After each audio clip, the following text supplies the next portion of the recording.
teman-teman sekalian, baik untuk mengawali dari pembagian tugas barangkali ya, untuk tugas part kedua di sini terkait essential science primary 1 sampai 6. Kebetulan saya mendapatkan strength 1, diversity of living things. Jadi pada buku ini ada 6 buku di mana terkait dengan sains yang sesuai dengan tingkatannya, yang merupakan buku pegangan guru sebenarnya. Nah, khusus untuk strength pertama,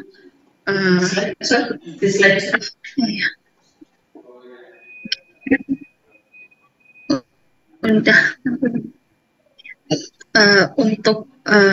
strength pertama, di sini ada 2 substrength terkait dengan makhluk hidup dan makhluk tak hidup, serta terkait dengan material atau bahan atau mungkin benda-benda yang ada di lingkungan sekitar.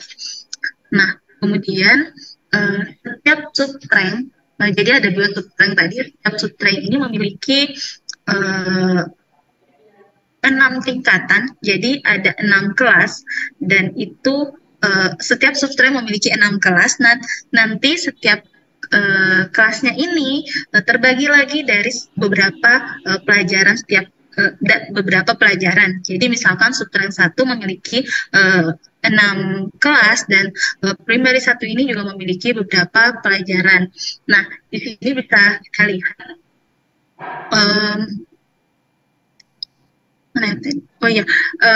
jadi setiap substrate tadi itu di awal masing-masing pelajaran itu, sebelum masuk ke dalam kegiatan pembelajaran, ada semacam pengenalan mungkin ya kalau di dalam buku itu. Jadi ada memaparkan standar isi setiap pembelajaran, kemudian ada juga indikatornya, harapan apa yang akan dicapai, kemudian kata-kata kunci di mana setiap pelajaran di seri ini mungkin mengidentifikasi kata-kata kunci yang diharapkan untuk diketahui dan digunakan oleh siswa, dan tentunya yang relevan dengan pembelajaran. Kemudian ada sumber daya, kompetensi inti, kemudian penggunaan teknologi informasi dan komunikasi, penggunaan TIK-nya yang diperlihatkan kepada siswa, dan juga ada tautan-tautan yang bisa membantu, misalnya situs komprehensif yang berisi tautan-tautan internet yang berupa video dari YouTube, teks mungkin, gambar, dan lain sebagainya. Nah, di sini bisa dilihat pada substrate pertama ada 4, ada dari 6 kelas, ada 4 pembelajaran. Nah, untuk primary 1 ini terdiri dari 4 pembelajaran. Jadi ada pelajaran 1 yang berbagai macam hal, misalnya ini ada banyak hal yang ada di rumah, jadi nanti siswa diminta untuk mengamati hal-hal benda-benda apa sih yang ada di rumah, atau mungkin di sekolah, atau mungkin dalam komunitas, dan lain sebagainya. Jadi melalui hal tersebut, siswa bisa mengklasifikasikan, oh ini sebagai makhluk hidup, oh ini yang bagian dari makhluk yang tak hidup. Nah, pada pembelajaran 2 terkait dengan tumbuhan dan hewan, kebutuhan dasarnya makhluk hidup, dan kemudian bagaimana siswa bisa membedakan antara yang mana makhluk hidup dan makhluk tak hidup. Nah, begitu pula pada primary kedua, jadi sudah ada peningkatan dari primary pertama ke primary kedua. Kalau mungkin tadi di pertama itu hanya mengamati, kemudian bisa mengklasifikasikan. Nah, di primary kedua ini siswa sudah mengetahui bagian-bagian dari tumbuhan, kemudian sudah bisa memahami struktur-struktur dasar dari hewan. Kemudian pada primary ketiga terjadi lagi tuh peningkatan pemahaman. Kalau di primary ketiga sudah mampu mengelompokkan tumbuhan dan hewan. Kemudian keempat, 5, dan 6 terjadi peningkatan pemahaman. Nah, kemudian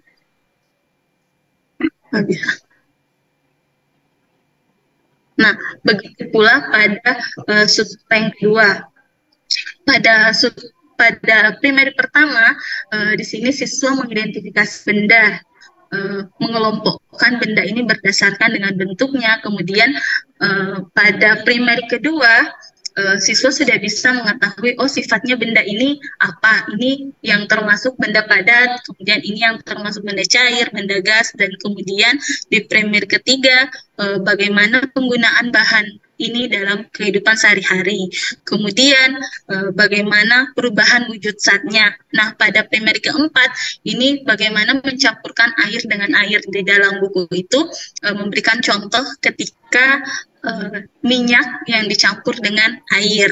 Kemudian bagaimana pembentukan pada primary kelima, dia sudah mengetahui bagaimana sih pembentukan dan pemisahan dari campuran tersebut. Nah, kemudian di primary ke-6 itu ada peningkatan pemahaman dan keterampilan dari primary sebelumnya atau pembelajaran sebelumnya. Nah, kemudian ya, ini terkait kok pindah?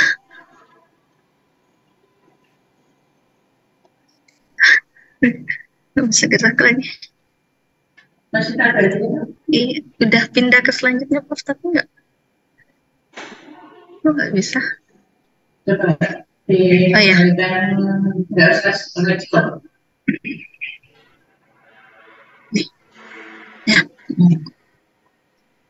Ya, kemudian ada aktivitas pembelajaran.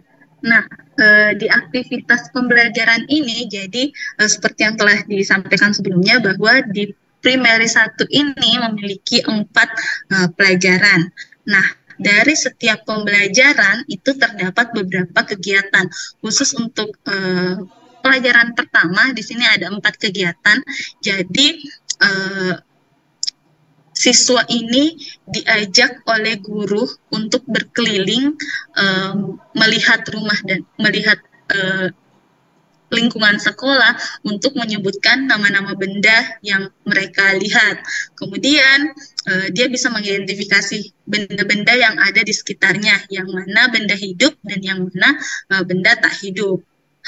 Kemudian siswa diminta untuk mengelompokkan benda-benda tersebut, kemudian menggambarkan ke dalam bukunya yang mana sih yang termasuk makhluk hidup, yang hidup dan yang tak hidup. Kemudian pada pelajaran kedua, siswa sudah mencoba mengidentifikasi hewan, mengenal tumbuhan, serta bagaimana mengklasifikasikan makhluk hidup sebagai tumbuhan atau hewan. Misalnya, ini yang termasuk hewan itu yang mana, ciri-cirinya yang seperti apa, kemudian yang termasuk bagian dari tumbuhan itu yang seperti apa, ciri-cirinya yang seperti apa. Kemudian siswa juga sudah diminta untuk mengidentifikasi kebutuhan dasar makhluk hidup.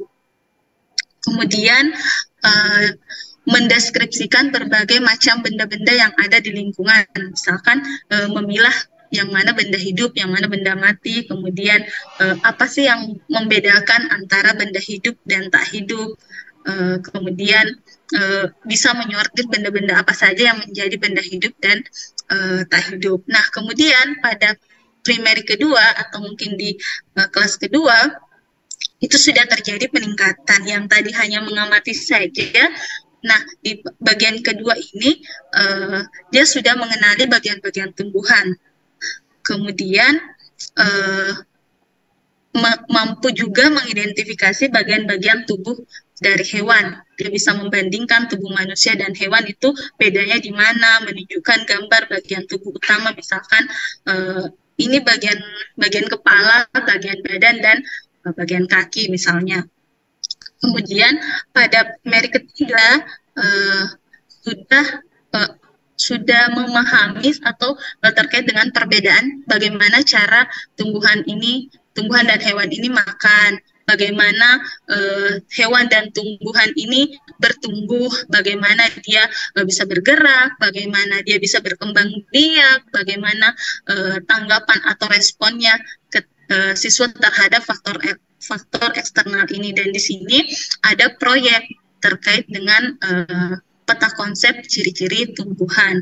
Nah, kemudian pada primeri keempat, siswa sudah harus bisa mengklasifikasikan hewan dan penggolongan kelas hewan, yang mana hewan-hewan yang tadi yang sudah diketahui, yang mana yang termasuk reptil, yang mana yang termasuk mamalia, yang mana yang termasuk amfibi. Kemudian bagaimana hewan itu bergerak, bagaimana terkait dengan mengidentifikasi penggolongan herbivora, karnivora, dan omnivora, dan bagaimana hewan itu berkembang biak, apakah dia bertelur atau mungkin melahirkan, sama juga dengan tumbuhan. Nah, kemudian mengamati juga hewan yang mana yang termasuk serangga, yang apakah dia terbang atau dia merayap. Kemudian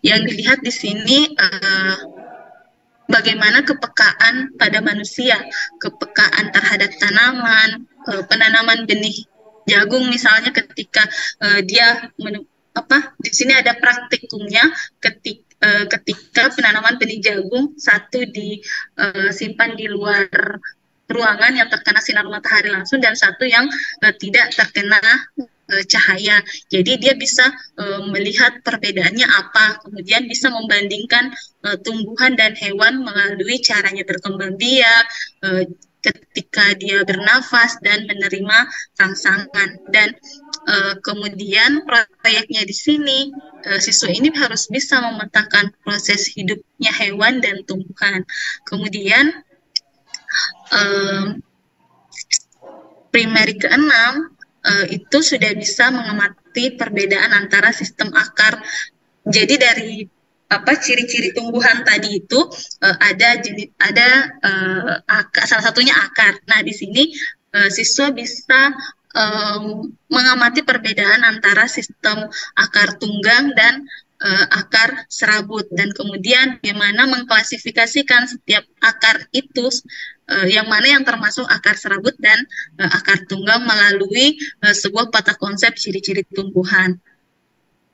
Nah, hal ini sama dengan substrain pertama, substrain kedua pun demikian, namun bedanya adalah materinya mungkin. Nah, kalau tadi substrain pertama itu terkait dengan makhluk hidup dan tak hidup, nah di substrain ini berbeda.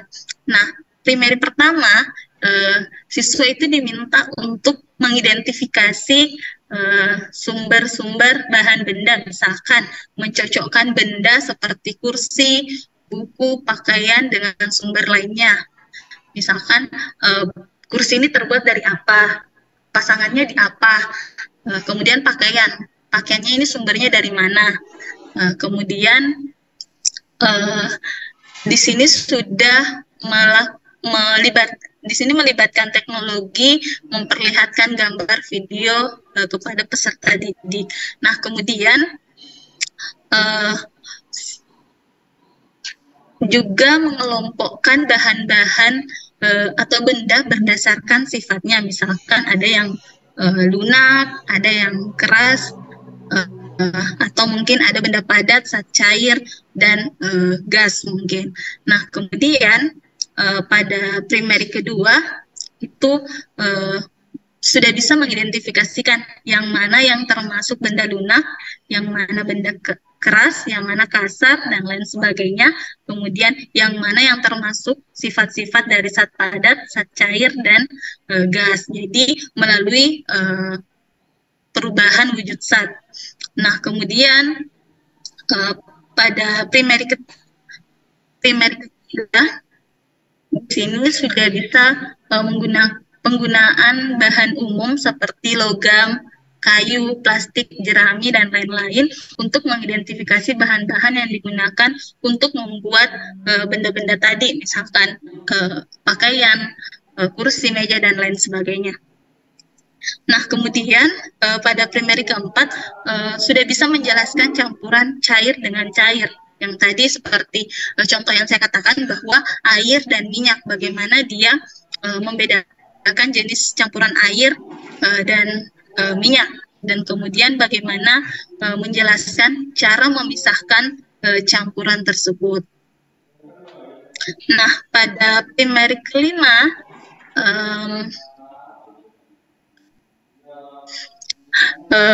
sudah mampu mendeskripsikan beberapa sifat umum bahan di lingkungan, misalkan dengan mengklasifikasikan atau mendeskripsikan beberapa sifat bahan sebagai misalkan sifat bahan yang lunak, keras, kasar, dan lainnya. Kemudian ada perubahan reversible dan irreversible, seperti dari proses merebus air, membakar kertas. Kemudian pada primary ke-6, itu sudah melakukan penyelidikan konektivitas logam, memahami sifat-sifat logam, menjelaskan kenapa logam digunakan melalui peta konsep. Nah, kemudian ya, itu tadi terkait dengan kegiatan pembelajaran. Nah, ada 6 kompetensi inti yang telah termuat dalam kegiatan pembelajaran yang ada di dalam buku, dan ini pun sebenarnya ada paparannya dalam buku. Nah, yang pertama itu berpikir kritis dan pemecahan masalah. Keterampilan berpikir kritis dan pemecahan masalah ini mampu mengembangkan kemampuan kognitif dan penalaran peserta didik untuk memungkinkan mereka menganalisis dan memecahkan sebuah masalah. Nah, yang kedua, adanya kreativitas dan inovasi. Jadi, kreativitas dan inovasi di sini awal pengembangan keterampilan kewirausahaan mungkin peserta didik melalui kemampuan untuk memikirkan cara-cara baru dalam memecahkan masalah dan mengembangkan teknologi untuk mengatasi masalah yang dihadapi. Nah, di sini siswa dituntut untuk mampu berpikir secara kreatif dan mampu berpikir secara mandiri. Nah, kemudian yang ketiga, komunikasi dan kolaborasi. Jadi ada kerja kelompok, ada kerja tim. Kemudian yang keempat, identitas budaya. Kemudian yang kelima terkait dengan pengembangan pribadi dan kepemimpinan. Jadi keterampilan ini bisa membantu mereka atau membantu siswa untuk menumbuhkan ketekunannya, ketahanan dan kepercayaan diri, juga mampu memperoleh keterampilan kepemimpinan, pengaturan diri, dan tanggung jawab yang diperlukan untuk proses pembelajaran. Dan yang keenam itu literasi digital. Nah, pada literasi digital, di sini mampu mengembangkan siswa untuk menemukan, memperoleh pengetahuan, dan berkomunikasi melalui TIK untuk mendukung pembelajaran. Itu juga mampu membuat siswa sebenarnya menggunakan media digital secara bertanggung jawab. Nah, kemudian bagaimana analisis berdasarkan pedagogiknya? Nah, pada primary pertama, jadi ada eksplorasi dan pengamatan. Jadi pada tingkat ini pendekatan pembelajaran lebih didasarkan pada eksplorasi dan pengamatan. Guru akan menggunakan bahan-bahan yang mudah diakses dan dapat ditemukan yang ada di sekitar lingkungan kita, lingkungan siswa, untuk membantu siswa memahami konsep-konsep sains seperti yang tadi saya kegiatan pertama primary 1 itu mengajak siswa untuk berkeliling sekolah untuk mengamati benda-benda yang ada di sekitar. Nah, Kemudian pada primary kedua, pada tingkatan ini pendekatan pembelajaran lebih menekankan pada pengamatan yang lebih kompleks dan juga eksperimen.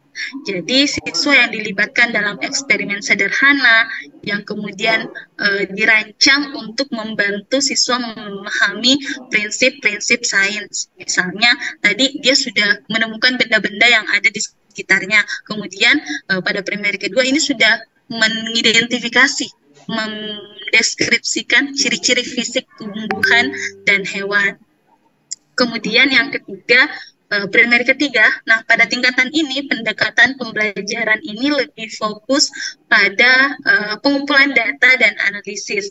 Jadi siswa yang dilibatkan dalam pengumpulan data dan analisis sederhana untuk memperdalam pemahaman-pemahaman mereka tentang bagaimana sih konsep-konsep sains itu.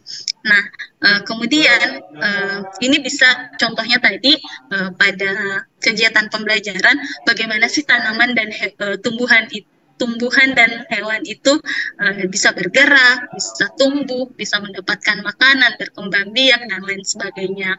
Kemudian pada primer keempat, nah pada tingkatan ini pendekatan pembelajaran lebih menekankan pada penjelasan dan komunikasi, di mana siswa akan dilibatkan dalam penjelasan dan presentasi yang dirancang untuk membantu siswa dalam memperjelas pemahamannya tentang konsep-konsep sains. Kemudian yang kelima, pada primer kelima, pada tingkatan ini pendekatan pembelajaran lebih menekankan pada pengembangan keterampilan dan pemecahan masalah.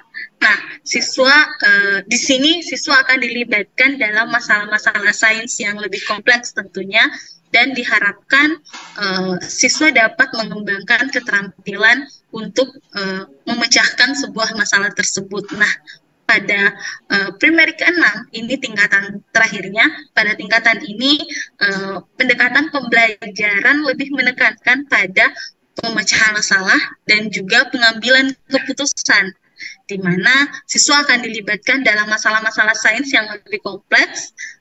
Kemudian harapannya untuk mengembangkan keterampilan untuk memecahkan masalah, serta bagaimana sih membuat keputusan berdasarkan data-data yang telah dikumpulkan tadi atau dikumpulkan sebelum-sebelumnya.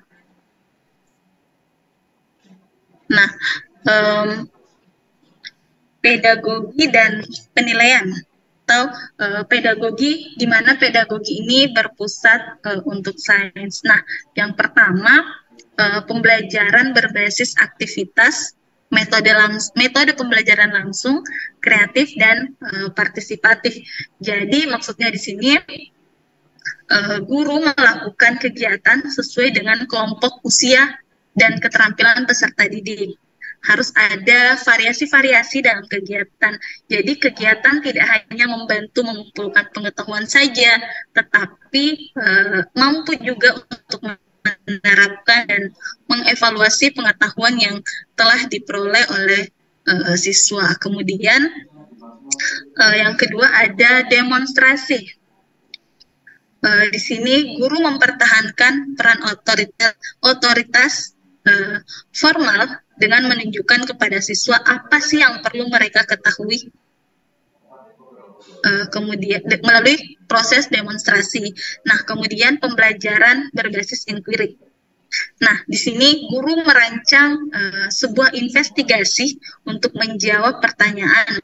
Misalnya, bagaimana sih pakaian bisa diproduksi, atau bagaimana sih kursi atau meja itu bisa diproduksi. Nah, kemudian siswa melakukan investigasi dan mengumpulkan data. Apakah mungkin itu siswa bertanya kepada orang tua atau komunitas atau dan lain sebagainya. Nah, selanjutnya kemudian mengembangkan pengolah informasi dan keterampilan memecahkan masalah yang peroleh. Kemudian bagaimana dia memanfaatkan sumber daya yang ada di ruang kelas atau mungkin di luar sekolah. Kemudian yang keempat ada kerja kelompok. pair share, pembelajaran kolaboratif, pembelajaran berbasis masalah, dan juga diskusi kelompok. Jadi pembelajaran kolaboratif ini menyoroti kontribusi-kontribusi dari masing-masing anggota kelompok. Kemudian ada pembelajaran berbasis proyek. Ini juga diterapkan pada kurikulum Merdeka saat ini yang lagi ngehits mungkin di kurikulum Merdeka yang P5, pembelajaran berbasis proyek itu. Nah, kemudian yang terakhir ada pembelajaran berbasis TIK. Nah, di sini pemanfaat TIK ini sangat jelas itu tertuang di dalam buku ini, buku guru dan juga buku siswa pada Cambridge ini. Kemudian, nah, bagaimana ranah pembelajaran perilaku pembelajaran dari perilaku hasil belajar yang diharapkan. Nah, pada primary pertama,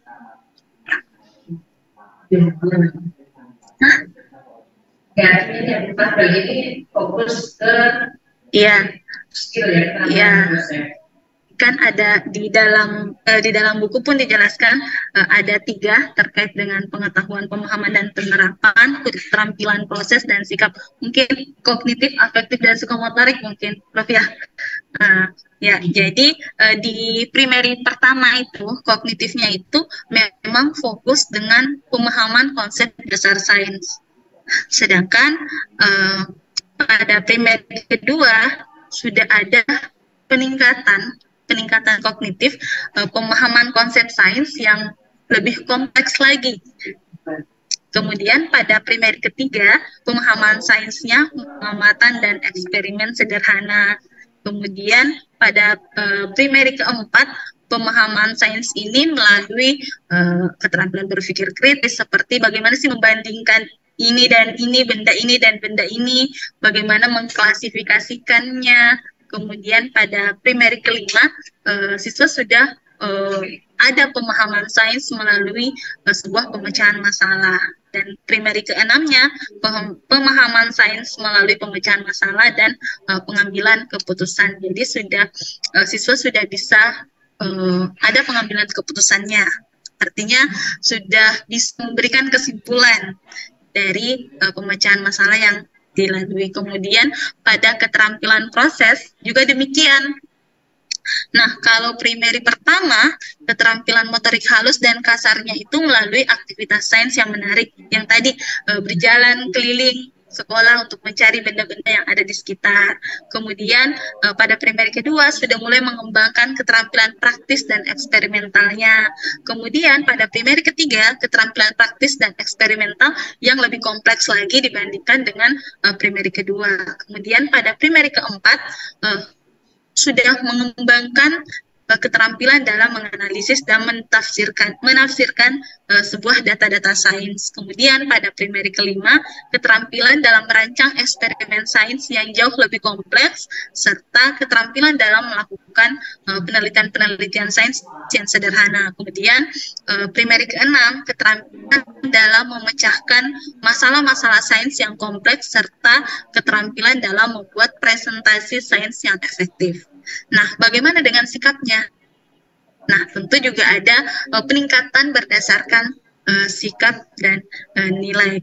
Yang pertama, pada primary pertama, di sini siswa hanya menumbuhkan rasa ingin tahu siswa, kemudian bagaimana minat terhadap sains, sikap terbuka dan terhadap sains. Kemudian pada primary kedua, sikap terbuka dan positif terhadap sains. Dan yang ketiga, siswa sudah bersikap yang terbuka, jujur, dan bertanggung jawab dalam pelajari sains. Kemudian sikap kritis dan skeptis terhadap informasi yang mereka terima.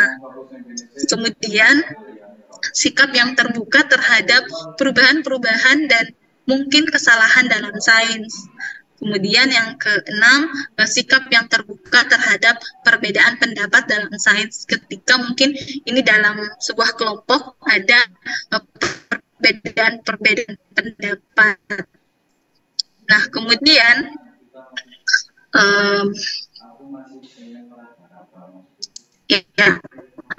jadi kurikulum Cambridge Primary Science telah didesain untuk memfasilitasi pelajaran. Nah, kurikulum ini memperkenalkan konsep sains yang secara bertahap sesuai dengan usia dan tingkat kognitif siswa. Jadi kurikulum Cambridge kebebasan pada anak untuk memilih pelajaran yang akan diampu. Misalnya jika anak senang belajar matematika, maka anak ini fokus aja. Anak akan memperdalam pelajaran matematika ini sehingga anak ini akan semakin fasih dalam matematika dan konsentrasi belajar matematikanya semakin kuat. Nah, mungkin ini yang membedakan dengan kurikulum kita ya saat ini. Nah, kemudian di sini juga ada kelebihan-kelebihan dari kurikulum Cambridge ini. Yang pertama, berbasis standar internasional. Jadi kurikulum ini dirancang berdasarkan standar internasional yang tentunya telah terintegrasi dengan pengetahuan dan keterampilan ilmiah yang diperlukan dalam kehidupan sehari-hari. Nah, ini juga memungkinkan siswa untuk memiliki pemahaman-pemahaman yang lebih luas tentang sains dan teknologi lebih ke secara global.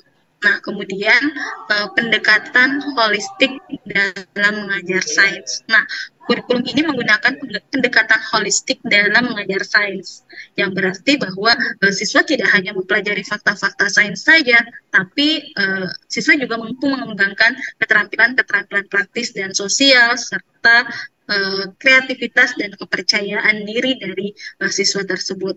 Nah, kemudian yang ketiga, itu ada fokus pada keterampilan proses sains. Jadi, kurikulum ini menekankan pada pengembangan keterampilan proses sains, misalnya observasi, eksperimen, analisis data, dan lain sebagainya. Ini bisa membantu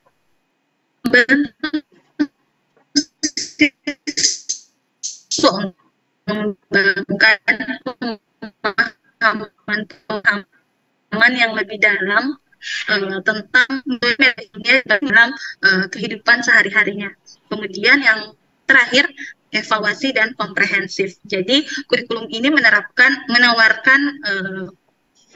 penilaian-penilaian yang komprehensif untuk memantau bagaimana kemajuan siswa.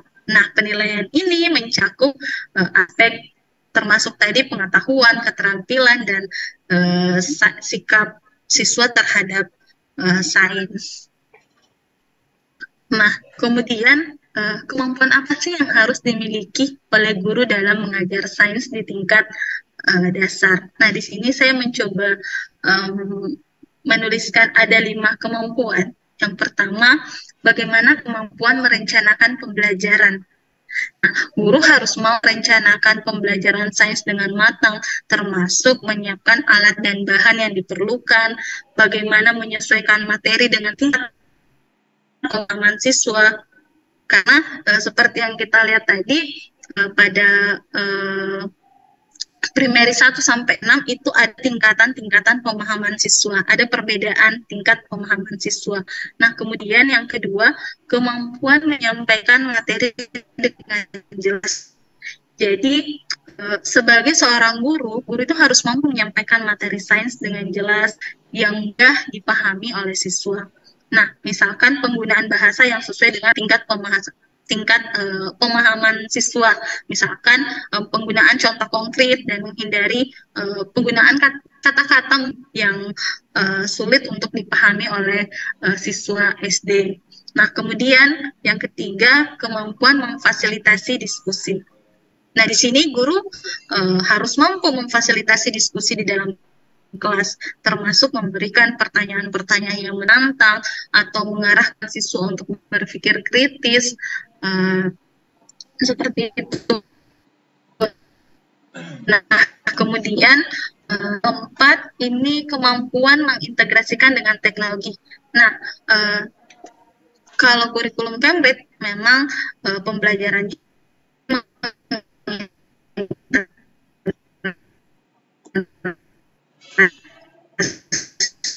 dengan teknologi dan zaman juga barangkali ya, bagaimana mengintegrasikan pembelajaran dengan teknologi. Nah, di sini guru harus mampu mengintegrasikan teknologi dalam pembelajaran sains, misalnya menggunakan video atau simulasi pembelajaran untuk memperjelas konsep-konsep sains yang mungkin masih abstrak. Nah, kemudian yang kelima, yang terakhir, itu kemampuan mengevaluasi pemahaman siswa. Jadi, guru harus mampu mengevaluasi pemahaman-pemahaman siswa terhadap materi sains yang telah diajarkan, baik itu melalui tes atau mungkin observasi langsung di dalam kelas. Nah, jadi dengan meningkatkan kemampuan-kemampuan tersebut, diharapkan guru itu dapat memberikan pembelajaran-pembelajaran sains yang lebih efektif, yang lebih bermanfaat mungkin bagi perkembangan siswa di tingkat sekolah dasar. Nah, mungkin itu pemaparan dari saya. Selanjutnya, saya serahkan ke Prof. Gipsy atau terima kasih Mbak Rahma yang sudah mengantarkan diskusi berkaitan tentang part 2 dari apa yang kita diskusikan dalam perkuliahan ini, ya.